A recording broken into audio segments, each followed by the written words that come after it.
Ledgers यानी light emitting stimulated radiation एक अद्भुत तकनीक है जो विज्ञान की दुनिया में क्रांति ला चुकी है।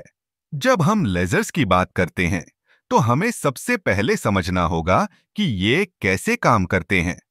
लेजर्स में एक विशेष माध्यम जैसे कि गैस, तरल या ठोस का उपयोग किया जाता है जो ऊर्जा को अवशोषित करता है और फिर उसे एक सुसंगत प्रकाश के रूप में उत्सर्जित करता है। इस प्रक्रिया को समझने के लिए हमें स्टिमुलेटेड एमिशन के सिद्धांत पर ध्यान देना होगा। जब एक इलेक्ट्रॉन उच्च ऊर्जा स्तर पर होता है और फिर नीचे की ओर गिरता है तो वह एक फोटॉन यानी प्रकाश कण को छोड़ता है। यदि यह फोटॉन किसी अन्य उच्च ऊर्जा वाले इलेक्ट्रॉन से टकराता है तो वह भी एक फोटॉन छोड़ता है। इस तरह एक फोटॉन की प्रतिक्रिया से कई फोटॉनों का उत्पादन होता है जो एक सुसंगत और शक्तिशाली प्रकाश बनाते हैं। लेजर्स की विशेषता यह है कि ये प्रकाश की एकल तरंग दैर्ध्य पर काम करते हैं, जिससे ये अत्यधिक सटीक और शक्तिशाली होते हैं। इसका उपयोग चिकित्सा, संचार और औद्योगिक क्षेत्रों में किया जाता है। उदाहरण के लिए सर्जरी में लेजर्स का उपयोग बहुत ही सटीकता से किया जाता है, जिससे रक्तस्राव कम होता है और रोगी की रिकवरी तेज होती है। अब बात करते हैं लेजर्स के विभिन्न प्रकारों की।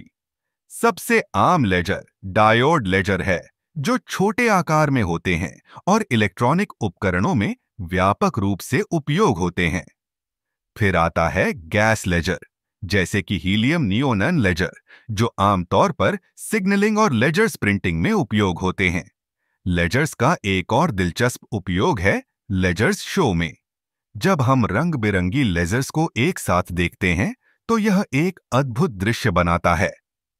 यह विज्ञान और कला का एक अनोखा मिश्रण है। लेजर्स की दुनिया में एक और महत्वपूर्ण पहलू है फाइबर ऑप्टिक्स। इसमें लेजर्स का उपयोग डेटा ट्रांसमिशन के लिए किया जाता है। फाइबर ऑप्टिक केबल्स में लेजर्स द्वारा उत्पन्न प्रकाश को भेजा जाता है, जिससे डेटा तेजी से और बिना किसी रुकावट के ट्रांसफर होता है। इस तरह लेजर्स ने हमारे जीवन के कई पहलुओं को प्रभावित किया है, चाहे वह चिकित्सा हो, संचार हो या मनोरंजन। लेजर्स हर जगह हैं। यह तकनीक न केवल हमारे जीवन को आसान बनाती है, बल्कि यह विज्ञान के प्रति हमारी समझ को भी गहरा करती है।